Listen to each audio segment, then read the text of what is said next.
Nung nakahawak na ako ng pera na malaki, doon na nasunod lahat nung layo ko na sa bisyo ko. Hanggat sa dumating ang araw, pabagsak na ako.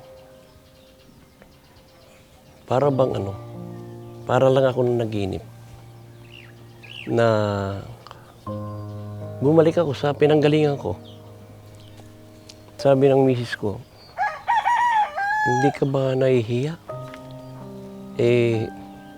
Kilala kang mayaman tapos Sabi ko, bakit ako mahihiya? Unang-una, nakahawak ko ng perang malaki.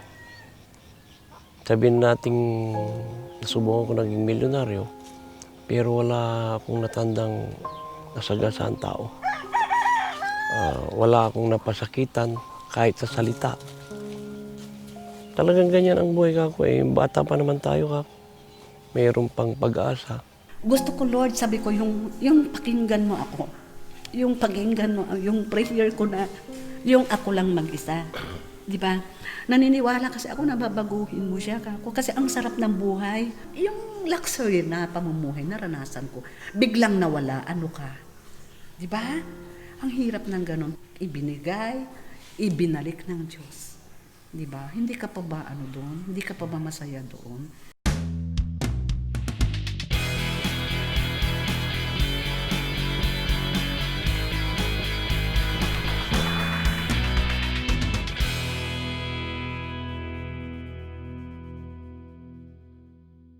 Ay, opo. Kumikita ako. Tulad itong Supermax. Mm-hmm. Nung nakaraang taong ko lang nakilala si Sir Rex. Mm-hmm. Nakita niyang bumili ako ng doon sa agricultural supply diyan kay Muñoz Macam. Mm-hmm. Dito sa Bayambang. Sabi niya, sir, baka gusto niyong subukan ito. 90 days lang po ito, sabi niya. Mm-hmm. Kasi ang itatanim ko na talaga noon, yung ibang variety na buto. Sabi ko, sinong mga nakasubok na yan? Binanggit niyo yung mga pangalan ng mga nakasubok. Dahil sa namimili ako ng sibuyas, kilala ko silang lahat. Hanggat sa tinawagan ko sila, sabi ko, subukan niyo na ba itong ganitong buto? Ay, yan yung binibili mo sa akin nung nakaraang taon. Sabi ng mga kaibigan ko. Kaya hindi na ako nagdalawang isip. Gaano kalaki yung tinamnan yung lupa? 4,200 square meters lang po. Lang? Opo. Sinubukan ko, kumita ko ng malaki. Maganda po ang naging resulta. Mm-hmm. Pati sa pag-ani. Marami akong naani kasi parang puti na nagkalaman lahat. Halos wala akong nakitang yung tinatawag na yung palito, yung hindi nagkalaman. Mm-hmm. Nagkalaman lahat, kaya doon sa 4,200 square meters, inabot ko yung 130 pesos ang per kilo. Per kilo? Ang taas? Opo. Yun lang po. Sa tanang buhay ko, doon lang po ako inabot ng ganun. Ngayon, ako lang kauna-unahan dito sa aming nakatikim nun kasi yung mga kasabay ko, yung mga pinsang ko, ang itinanim nilang buto yung 120 days. Nagulat na lang sila nung biglang nauna akong nung nag-harvest. Nung lumalaki na yung sibuyas namin, akala nila kung anong ginamit kong gamot. Bakit malaki ang diferensya ng paglaki. Nung 90 days nga, 85 days nga lang nun pwede nang salawsawan. Pero pinaabot ko pa ng 95 days para minsanan na ang ani. Hanggat sa nung bentahan na kami, yun, inabot ko yung 130 sila nung mag-ani sila, 70 lang. Kaya 70 malaki. na lang. Ilang 70. araw po pagitan ninyo? 2 linggo. 2 linggo yan. 2 linggo lang ang pagitan. Pagitan Bumagsak doon ka agad from 130 to 70. Kasi kasi matagal rin ako namimili. Ang sibuyas kasi pagkadagsa na, pagka gumalaw, pabagsak, dire-diretso yan. Bulusok na. Bulusok. Kung bumaba yan, 5, 10, 20. Pero kung paangat yan, piso-piso lang. Ganun. Oo, kaya pag bumagsak yan, mahirapan ng umangat, bumalik doon sa doon sa So, unang yun presyo niya. yung dahilan po kung bakit marami yung hindi kumikita kasi yung bagsak na presyo na abot. Yung bagsak na presyo. Kaya malaking advantage nitong rin. Itong 90 Itong days. 90 days kasi lalo pagka naghahabol ka ng monsoon Mm-mm. kasi simulat nagkaisip ako na nagsibuyas kami. Mm-mm. Nakita ko kumikita lang ang sibuyas pagka sa monsoon lang. Sa mga buwan ng September Mm. to October ay tinatawag pa rin monsoon yan. Okay. Pero pagka nag-November ka na yung mga tinatawag na pangalawang monsoon ba, medyo tagilid ka na Tagilid sa na. presyo. Tagilid sa presyo. Pero nung nakaraan taon hanggang huli, Mhm. kumita ang mga Sa bagay ang mga sir, yung magtatanim. kahit yung 70 kita pa rin yun, di ba? kahit Kung tutuusin. kahit 30 lang ang Kahit 30 lang kikita, ano? kahit benching ko lang yung presyo mo 30 kung maganda ang ani mo. Kung magandang ano. Kung magandang ani. So ito, doble. Ay, ang daming advantage mo na harvest mo ng maaga Na-harvest mo maaga. at madami yung harvest. Oo. Tapos mataas ang presyo. Mataas ang presyo. Sir, yung 4,000 square meter mo, 4,200. 4,200, ilang kilo ang na-harvest mo? Gamit itong anong seed po ito? Supermax. Supermax. Ilang kilo ang na-harvest mo sa Supermax? Ang pinagbentahan ko dun sa 130 per kilo, kulang ng 22,000 sa 1,000,000. Muntik na umabot. 972. Tama? 78 978,000 sa 4,200 square meters. Ang laki nun, sir. Oo. Kasi ang computation normally, yung iba, kikita ko daw ng milyon sa isang Hektarya. hektarya. Sa isang Tama po hektarya. Pero marami pa rin nagre-reklamo doon kasi hindi sila nakaka-timing sa Pagtatanim. Presyo. sa presyo. Pero sa'yo, 4,200 square meter Opo, lang, opo. 1,000,000 kung tutuusin. Oo, kung tutuusin. Wow. Parang nagpakita, kung baga parang nagpakitang gilas na tama, akong gamitin mo.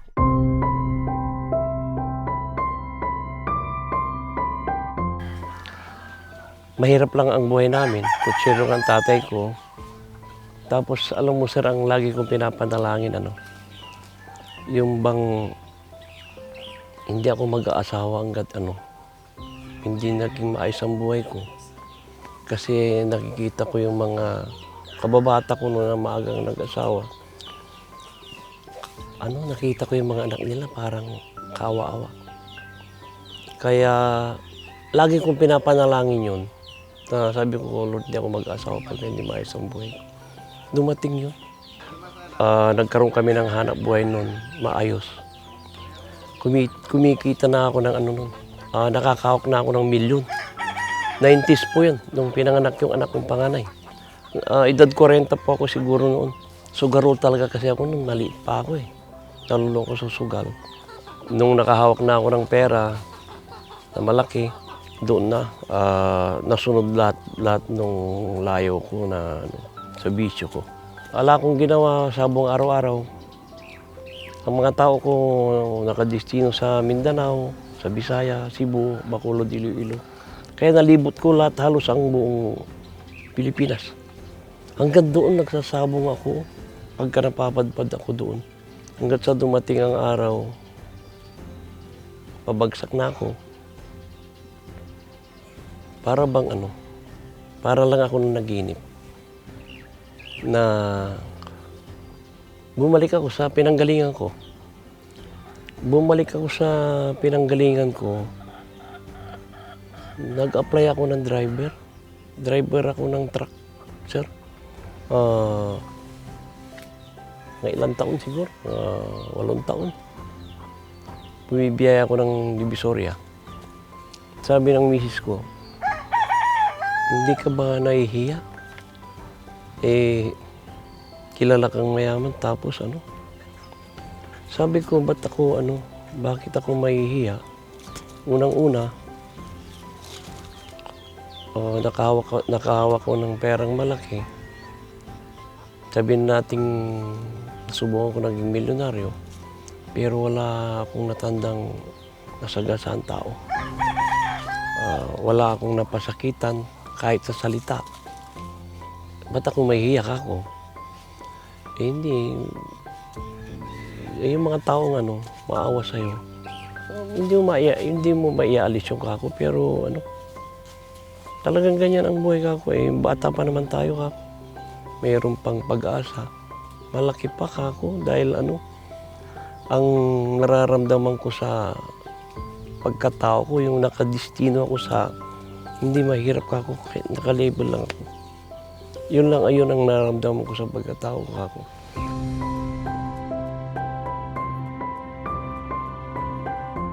Meron akong naging kaibigan na doktor. Nabarkada niya ako dahil sa sabong.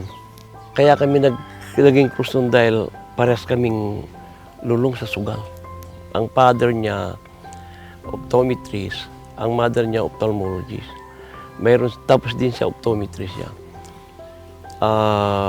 May optical sila sa Manila.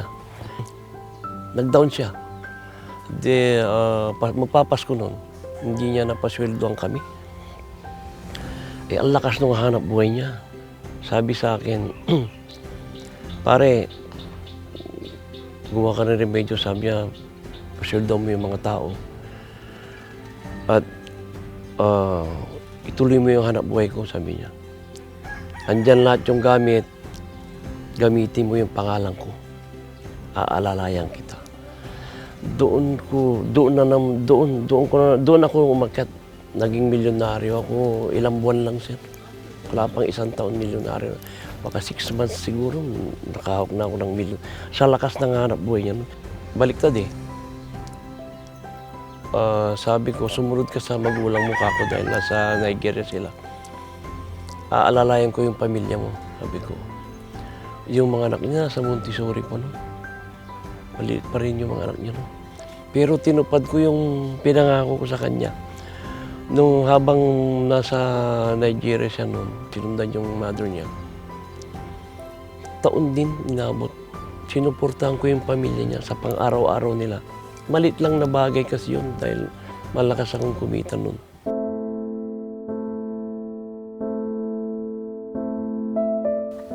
Nung bumalik ako, nung nag-down na ako noon, umuwi ako dito sa amin. Nag-aayos na ang tatay ko ng papeles noon sa papuntang Amerika. Kaya nabigla na lang ako nung iniwanan sa akin itong mga sakay niya. Ayun, tulad ng sinabi ko, hindi ko pa alam masyado ang kasi hindi ko sinaulo yung pag-aalaga ng sibuyas. Nahihirapan ako kasi hindi ko nasundan yung kung paano yung pag-aalaga ng sibuyas. Yung taong pag-aalaga, natatakot din ako, baka makontra ko. Sayang lang. At tuwing nagtatanim ako noon, tinatawagan ko pa yung tatay ko sa Amerika. Tinatanong ko kung ano yung gagawin ko. Ayun, hanggat sa natuto na ako. Hanggat sa dumating ang panahon na nag-aaral na yung mga anak ko. Nakaka-recover ng konti, pero diretso pa rin yung sugal. Hanggat sa may nakilala akong kaibigan na ang sabi sa akin, sayang na pagkakatiwalaan tao yun. Napakabait saka kahit 5, hindi namin nakitaan ng yun. Kaya sabi nung kapatid niya sa Amerika, pare, tambay ka lang dyan, sabi niya. Pagdating ko, lalabasan kita ng truck, sabi niya. Bibigyan kita ng kapital. Tatakbuhin mo, sabi niya. Sige ka ako. Salamat kung Hanggat sa dumating yun, dumating nga. Naglabas kami ng truck. Pero tuloy pa rin yung bisyo ko, sugal. Pagkatapos ng sibuyasan, wala akong naipundar. Dahil napunta sa lahat sugal. Ang sugal kasi, sa 10 beses ka magsugal, swerte na yung manalo ka 2 beses. Swerte na yun. Manalo ka ang 2 beses, talo ka pa rin kasi mas marami kang talo.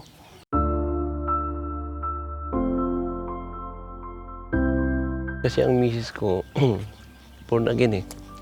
Lagi yung sinasabi sa akin, tumigil ka na, matanda ka na, sabi niya.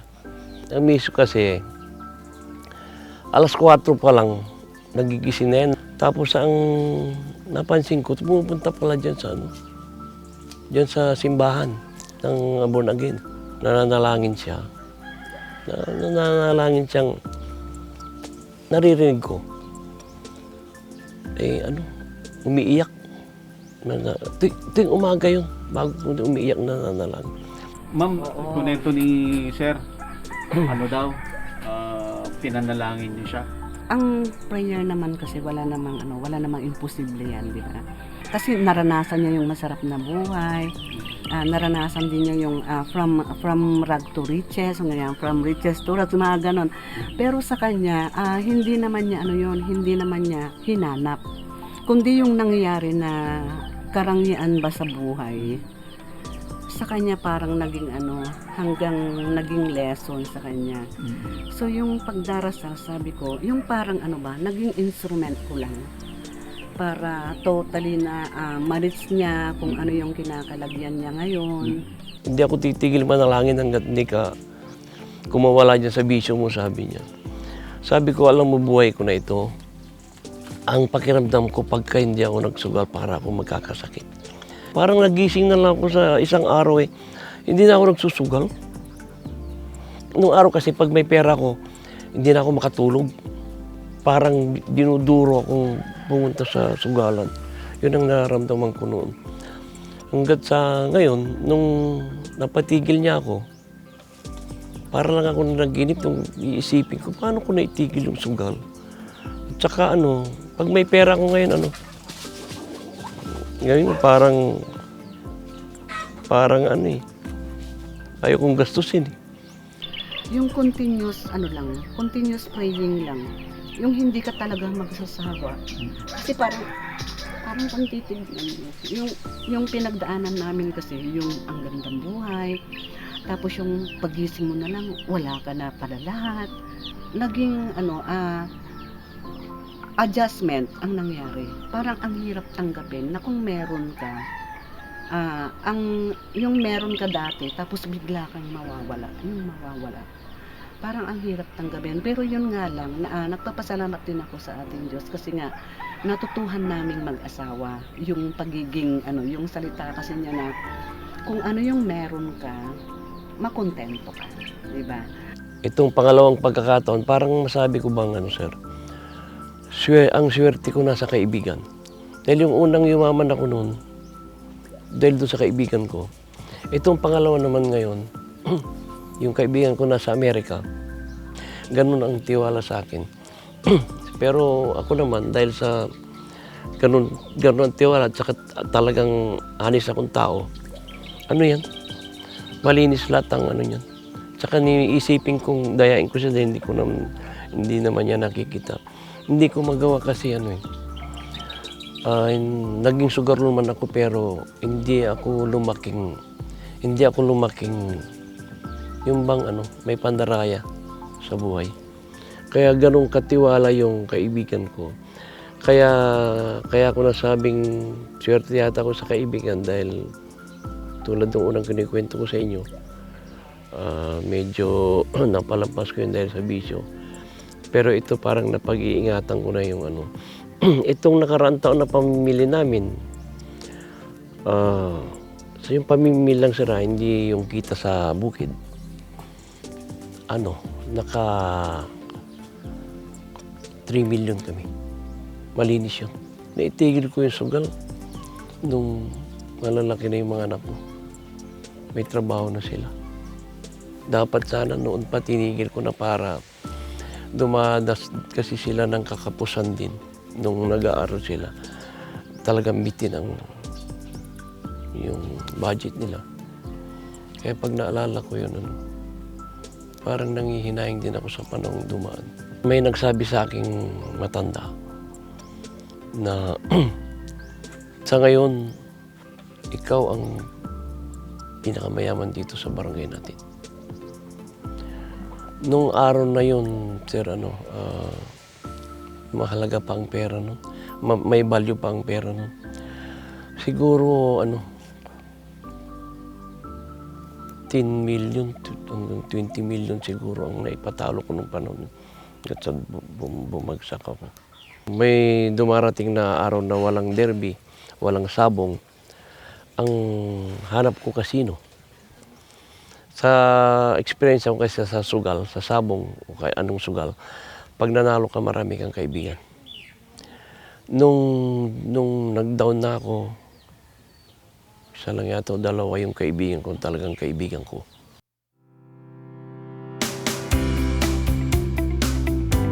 Sir, ituro mo nga sa akin kung itsura ng sibuyas mo. Bakit yung sinasabi mo na naglalaman lahat? May ituturo ba tayo? Tulad po nito, tulad po nito, Halos nagkalaman lahat. Ito sir, mas malinaw rito. Okay. Tingnan mo ito. Wala kang makikitang dyan. May laman lahat dyan. Hanggang dito. Tingnan mo nga naman pagka siniswerte ka ako. Bumili na ako ng ibang buto noon. Yung pang 110, 120 days. Ito yung Supermax po. Pupo tayo. Ito yung Supermax. Opo. Describe nyo nga siya. Anong kagandahan niya? Ang kagandahan niya, mapula. Ito mapula. Tapos kumpara sa ibang lalo pagka napagulang ng gusto ito, sir, pulang-pula ito. Marami kang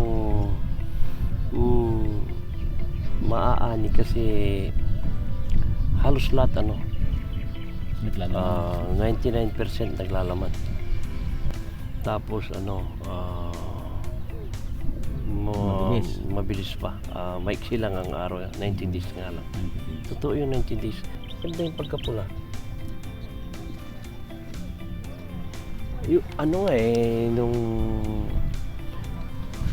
mas mapula pa dapat ito kung hindi inabot ng sunod-sunod na ulan. Sa ngayon, maraming gumaya sa mga katabi ko, mga kapinsan ko. Ginaya nila yung butong tinanim ko. Nag-harvest po tayo ngayon. Opo. Ilan po yung ine-expect mo na mga harvest natin ngayon dito sa the same na lupa, no? 4,200. Ano pong ine-expect nyo na number of kilos?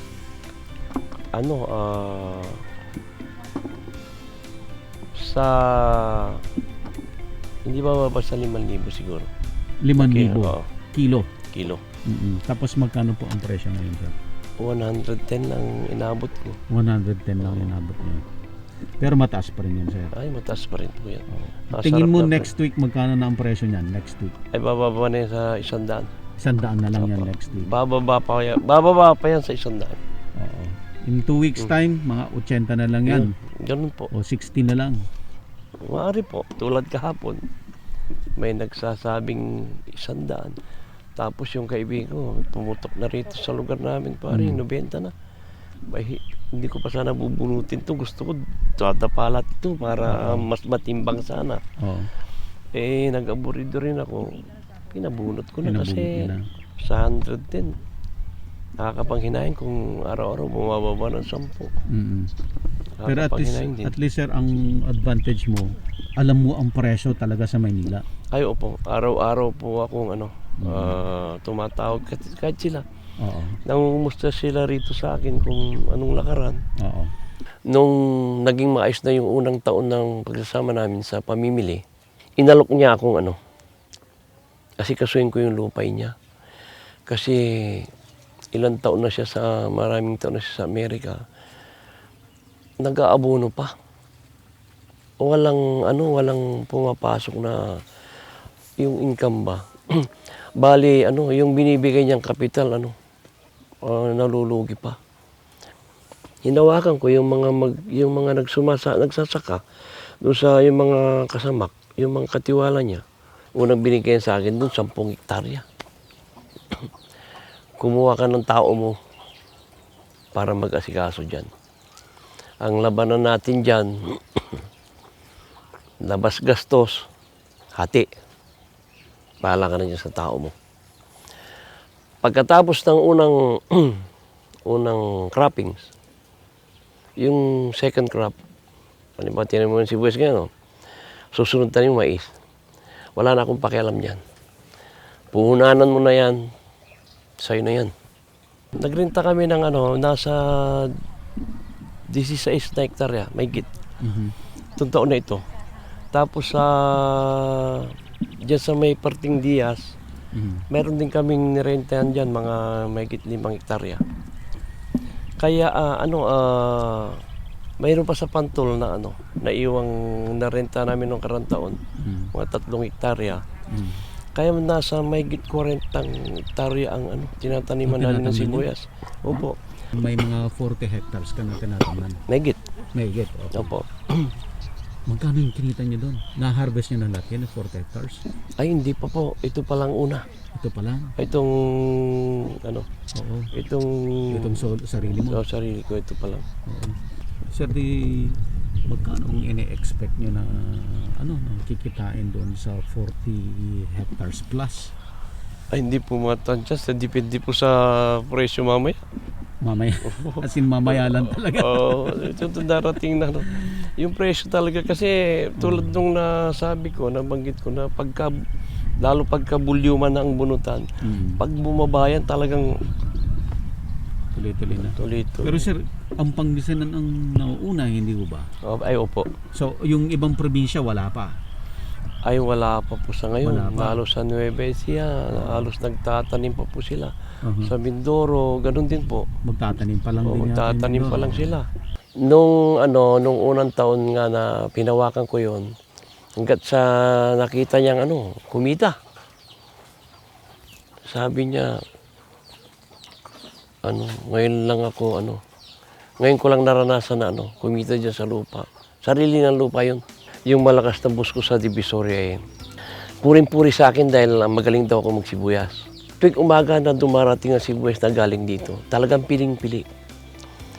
Hindi ko naman sinasabing magaling ako, marunong ako sibuyas. Pero ang nagturo sa akin talaga sila rin. Dahil ang hinahanap ko, yung gusto nila. Dumating ang araw na ang bilihan ni 90. Papabunan ko, 90. Bay nung maghahakot na kami, pumutok ng 80.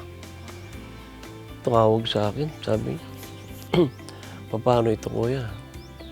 80 na lang rito sa Divisoria, pumutok na malaki lugi natin. Ano tayo magagawa ka ako? Sige, luwas mo yan, bahala na, sabi niya. Pagdating doon, ang order niya 3 forward. Pagdating doon, ang sabi sa akin, kuya, huwag mo nating kwentahin ito kasi pag kwenta ko ito, malaking malulugi sa atin, sabi niya. Sige, bahala ka ako. Pagkaraan ng ilang biyahe ko, kumita siya. Kuya, kukwentahin na natin yung biyahe mo. Magkano magkano ang overhead mo sa lahat-lahat ng yan? Sabi ko, ang biyahe ko kasi, sa bawat kilo, 2 piso ang napupunta sa overhead yan. Andiyan na yung bayad ko sa mga tao, sa red bag, sa trackings, lahat-lahat kako. Kaya 2 piso ang naalis diyan kako. O kung bulyuman naman, sa 2 piso may natitirang 25 centimos. Binigay niya yung 2 piso. Kumita pa ako ng 5,000 doon sa malulugi sana. Kaya sabi niya, ayaw kita lugihin kasi baka magpahinga ka, sabi niya.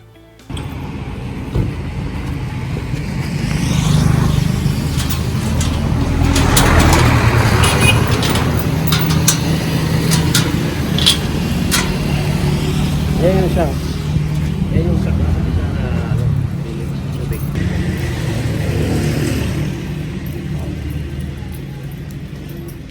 Ito yung unang truck namin. Ito yung unang nabili namin noong unang taon na biyahe.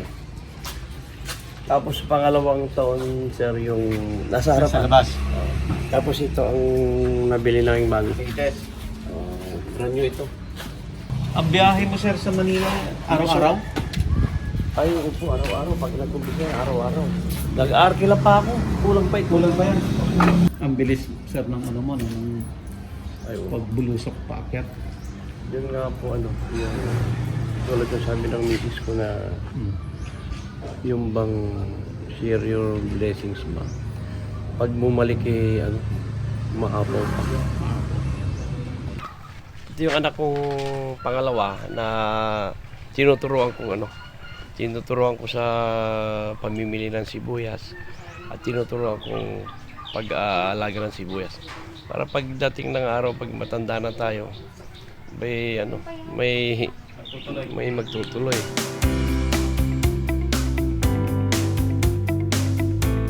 Ito po, anong itatanim dyan sa ginagayak na yan? Ay, tinaniman ko kahapon ng ng sibuyas din. Sibuyas yan? Sinabugan ko ng buto kahapon. Pangpasok sa storage po yan. Pang storage. Pang storage. So, ang strategy nyo pala, sir, maaga kang nagtatanim para doon sa fresh na onion. Opo. Tapos, magtatanim ka ulit para naman sa storage. Para sa storage. Ang tinataniman ko ng pang storage, yung mababang lugar ba na hindi mo pwedeng taniman ng mga panahon ng umuulan pa. Kasi napupundo ng tubig yan eh. Palay ang tinatanim dyan sa tag-ulan. Eh nung naani ko na yung palay, binungkal, at sa napasingawan, nabulok yung dayami, ayun, tinaniman ko na. Kahit na hulihan ka ako, kung aabuti ng presyong kahit 30 lang, siguro, pwede nang ibenta yan. Kung 30 ang presyo at magandang ani. Pero kung mababa sa 30, siguro 20 ko 20. Storage. Pwede nang pamasok sa storage. Total ako may mga reservation din ako sa storage dito sa Tarlac at dito sa Bayambang. Itong nakaraang taon mataas, kaya konti lang ang ipinasok namin. Nung ipinasok namin yun siguro nasa ang kapital nun nasa 1,000 lang isang red bag. Nung dumating ang oras na yung storage umabot na ng 2,000 malinis. 2,200 ang bayad sa storage. 200 sa sibuyas, malinis na yun. Binenta ko na. Kasi may pumatong na eh. Ay hindi ko alam na aakyat pala ng mahigit 4,000 yung isang red bag. Ang laki nang nawala. Ang laki ng kita pa sanang pumatong. No? Ganyan lang ang sitwasyon na talaga pagsasaka. Swerte yan pagka na-chip mo yung magandang presyo. Yung una, nung nakarantong isa, magmula Mayo, yung wala nang sibuyas sa labas, May, June, July, August. 4 na buwan hindi gumagalaw ang presyo ng sibuyas. Nasa 600, 650 lang. Kasi punong-puno ang storage doon. Ngayon, aburido kami. Kasi sagad ang pinasok namin sa storage dito. Sabi ng boss ko, magkano na ba presyo yan? Hindi gumagalaw, 650. Pagka may 700, larga mo na yan, sabi sa akin.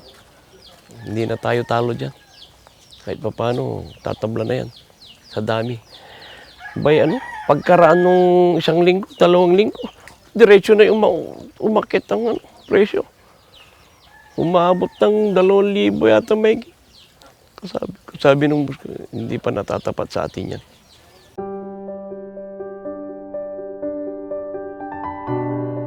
Lahat ng kinikita ko ngayon sa bukid at saka sa pamimili, buy and sell, ay may magandang napupuntahan tulad ng itong nakaraang taon. Dahil itong bahay namin ngayon, inumpisa nung anak kong Seaman, panganay ko at saka yung anak kong Tommy Trish, yung tutura sa mata. Kung kwento nila, Rich, bago daw yung bahay niyo. Ay, opo. Ilang buwan na yung bahay niyo? Nung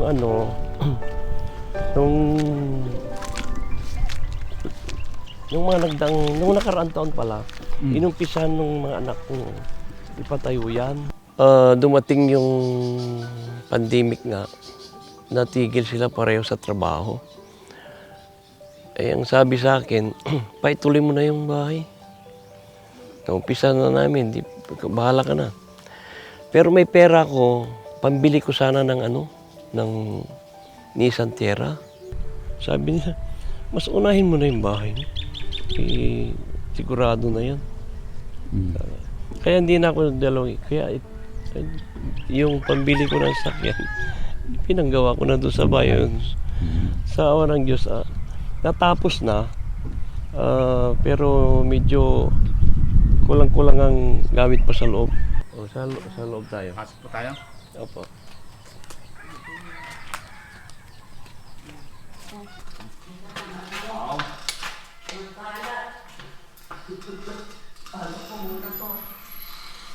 Ayan. Materials na lang tapos yung na lang. Mga appliances pala. Ito katas ng katas ng produkto, katas ng sibuyas. Katas ng sibuyas.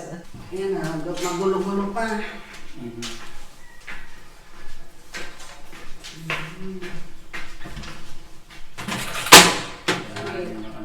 Malapit na rin matapos. Ayun, ako nang nagtuloy ng bahay sa hiling nila. Sabi sa akin, yung pangarap mo sa sakyan, marami pa naman taon na malay mo, swertein ka na naman sa susunod na taniman, saka sunod mong pamimili.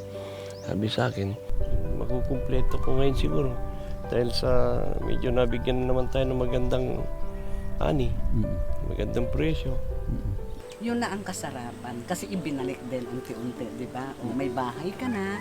Gaano ho kayo katagal naghintay, nagdasal para si Sir etong migil na sa bisyo? Ay, grabe. Within 13 years yata, araw-araw yata pinagdarasal ko na mawin back ko siya para sa Diyos. Yun nakuha ko. Ngayon ba nakikita nyo na talagang totally maalagaan yung Papasok na biyaya. pumapasok na biyaya? Oo, syempre naman, pag nasa iyo ang Diyos, these days, di ba, lahat naman iingatan niya. Hindi naman that perfect, pero naniniwala tayo kasi na babaguhin tayo ng Diyos para dyan. So kung itatanong mo ako sa nararanasan namin ngayon, yung kontento kami for what we have now. Ang gusto ko lang, kasi sabi nga nila, share your blessings, di ba? Sana makatulong din kami sa mga nangangailangan. Ako, may Diba? pangangailangan. At saka, kami ni Henry. oo, di ba? Makapag, kumbaga sa makapag-encourage ka din sa mga iba. Kasi may ilaw pa lang, pinapatay. Kita? Punta tayo sa church. So, dito yung church namin. Dito yung pinagdasal si Ito Sir yung ng- sinasabi na madaling. Kasi may morning devotion kami rito. Start siya ng 4:30, ganyan. Dito ko talaga umiiyak na imagine mo yung grabe, for 33 years, araw-araw, nag-i-enjoy siyang magsugal. Saan ka na naasawa na parang hindi mo na parang ang hirap. Tulog ka pa. Tapos na kitang ipinagdasal. Kaya sabi ko, hindi man ako makatulong sa bukid kasi hindi naman ako lumaki na magsasaka. Nakatulong ako sa prayer. Yun lang din yun. Kung di lang ako Christian, matagal na akong bumigay. Parang gusto kong humiwalay na ba? Kasi ano kaya mapapala mo dito? Sugar gano'n, di ba? Anong mapapala mo rito? Pero yun para at the end, gano'n naman talaga Ang Diyos naman talaga, parang maghihintay ka, di ba? Nag-stay ako rito ng 4 a.m. Tulog pa siya, wala pa siyang kaalam-alam. Andito na ako. Madilim ito. Gusto ko ng madilim. Gusto ko, Lord, sabi ko, yung pakinggan mo ako. Yung pakinggan mo, yung prayer ko na, yung ako lang mag-isa. Di ba? Naniniwala kasi ako na babaguhin mo siya. Kasi ang sarap ng buhay. 4 ang katulong ko. Biglang nawala. Araw-araw namimili ako ng damit ko. Yung luxury na pamumuhay naranasan ko. Biglang nawala. Ano ka? Di ba? Ang hirap ng ganun. Pero hanggang sa naging for 13 years nga naging Christian ako, yun na yung naging panlaban ko. Kung maganda ang kita, tutulong tayo sa mga nangangailangan kako. Hindi kasi ibinalik ng Diyos.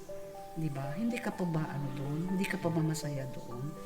Ang masasabi ko lang, lalo na yung mga katulad kong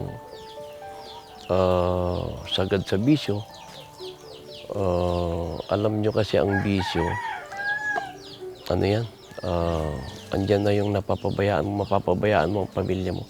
Pag napasubo ka, dumarating ka sa mga masaya ka, pati ang pamilya mo, lalo na kung tanggap nila yung panalo mo sa sabong. Pero ang misis ko, ayaw niya. Yung napanalunan ko sa ayaw niya. Kaya ang masasabi ko, mas masarap ang pakiramdam kung wala ka nang iwanan mo lahat yung sagabal sa buhay mo. Una yung bisyo, yung hindi magandang gawain. Mas mabuting tulad ko, nakilala ko na si Lord. Nakatikim ako, nakaramdam ako ng kaginhawaan sa buhay, hindi lang sa pera, pati sa pakiramdam. Parang ang sarili ko parang napaka-presko ng pakiramdam ko. Kasarapan lang talaga. Natuto kami. Doon sa pagkakamali na yon, may lesson na napulot doon. Sa pagtatanim naman ng sibuyas, kailangan marunong ka talagang hindi yung katulad ng ibang nakikilala ko na nagtatanong siya dahil hindi sila marunong. Mahirap din sa palaran kung hindi ka marunong. Kasi malaki ang kapital ng pagtatanim ng sibuyas. Ngayon, nakakaranas ako ng kaginhawaan sa buhay. Hindi kaginhawaan sa pera. Andun na tayo. May pera ko pero konti lang. Yung kaginhawaan ba sa pakiramdam sa katawan? Na wala ka ng bisyo, wala ka ng intinding utang. Hindi katulad ng araw nagsusugal ako. Kaliwat kanan ng utang ko pag napasubo ako sa sugal. Kahit na kumikita yung bukid ko noon, pagdating ng anihan, pambayad lang sa utang. Minsan, nung araw pa nga, nakita ko yung sibuyas ko, nagkakalaman pa lang eh. Umpisan ko nang mangutang kasi mayroon ng pambayad eh. Yun ang naging buhay ko. Pero sa ngayon, medyo maayos na. Kaya thank you kay Lord dahil hindi niya ako pinabayaan.